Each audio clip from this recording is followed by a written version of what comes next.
Structure of Indian economy, economic planning and policy అంటే ఏంటి, India యొక్క ఎకానమిక్ స్ట్రక్చర్ ఏ రకంగా ఉంది అనేది ఇచ్చాడు. ఫస్ట్ నేషనల్ ఇన్కమ్, జాతీయ ఆదాయం గురించి.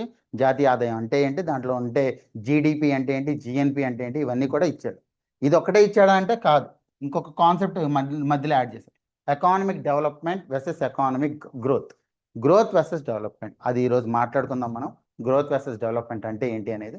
తర్వాత నీతి Aayog and decentralisation of financial resources అంటే ఫైనాన్స్ కమిషన్. అంటే ఇక్కడ ఏంటి, ఒక 3 ఆస్పెక్ట్స్ అనేవి దీంట్లో క్లబ్ చేస్తాడు. ఇక్కడ ఇన్ఫ్లేషన్ కాన్సెప్ట్ కూడా మీకు ఇచ్చాడు, ద్రవ్యోల్బణం గురించి కూడా మీకు ఇచ్చాడు, ఇన్ఫ్లేషన్. సో ఇన్ఫ్లేషన్ గురించి కూడా చూడాలి, which is a second chapter in the unit. Then public finance, which is a third topic in the unit.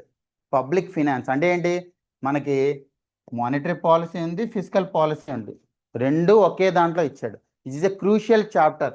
ఇది కానీ మనకి బాగా వచ్చిందా, మనకి కంప్లీట్ ఎకానమీ అంతా అర్థమైపోయినట్టు ఈ చాప్టర్. కానీ మీరు చూస్తే ఒక్కొక్క చాప్టర్ నుంచి 15 క్వశ్చన్స్ ఇస్తాడు, ఒక్కొక్క చాప్టర్ నుంచి 15 క్వశ్చన్స్ ఇస్తాడు. దేర్ మే బి ఒక 5 క్వశ్చన్స్ అటు ఇటుగా ఇచ్చి ఉండొచ్చు, బికాస్ మనీ అండ్ బ్యాంకింగ్ కొంచెం ఎక్కువ ఇంపార్టెన్స్ ఉంది కాబట్టి. కానీ మోర్ ఆర్ లెస్ 15 క్వశ్చన్స్ కోసం దీనికి చదివినంత ఎంత చదువుతారో ఈ 4టికి కలిపి అంతే చదువుతారు మీరు.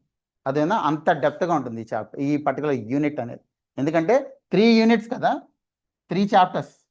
ఫోర్త్ది బ్యాలెన్స్ ఆఫ్ పేమెంట్స్ అంటే ఎక్స్టర్నల్ సెక్టార్ కూడా ఇచ్చాడు. అంటే ఈ ఒక్క యూనిట్లోనే 4 different types of crucial topics in economy are there. Monetary policy ఉంది, ఫిజికల్ పాలసీ ఉంది, నెక్స్ట్ బ్యాలెన్స్ ఆఫ్ పేమెంట్స్ ఉంది, అండ్ ఇన్ఫ్లేషన్ ఉంది. ఈ 4 టాపిక్స్ దీంట్లోనే ఉన్నాయి. That's why this chapter is the core of economy అనమాట. ఈ రెండు కూడా ఎప్పుడైతే కాన్సెప్ట్స్ ఉంటాయో ఇవి అప్లికేషన్ అనమాట. అప్లికేషన్ ఏ రకంగా అవుతుంది సార్ అంటే, అగ్రికల్చర్లో ఎంఎస్పి ఏ విధంగా ఇస్తారు, ఎంఎస్పి ఇచ్చేటప్పుడు మనకి పబ్లిక్ ఫైనాన్స్ ఏ రకంగా యూజ్ అవుతుంది, అగ్రికల్చర్ లోన్స్ ఏ రకంగా ఇస్తారు, దానికి బ్యాంకింగ్ ఏ రకంగా యూజ్ అవుతుంది. These or application oriented concepts. Like wise for industry and services. మీరు ఇక్కడ ఏదైతే చదువుతారో ఈ 3 చాప్టర్లలో సేమ్ అదే ఇక్కడ ఆంధ్రప్రదేశ్కి ఇంప్లై చేస్తారు. మీరు చూస్తే structure of Andhra Pradesh economy and public finance అంటే ఇక్కడ ఇండియన్ ఎకానమీ గురించి చదువుతారు, అదే ఇక్కడ ఏపీ ఎకానమీ గురించి చదువుతారు.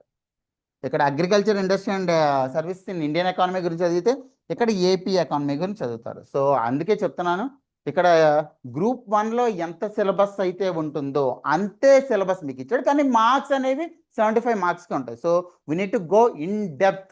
గ్రూప్ 1 స్థాయిలో మనం చదివితేనే ఈ డెప్త్ని మనం కవర్ చేయగలం.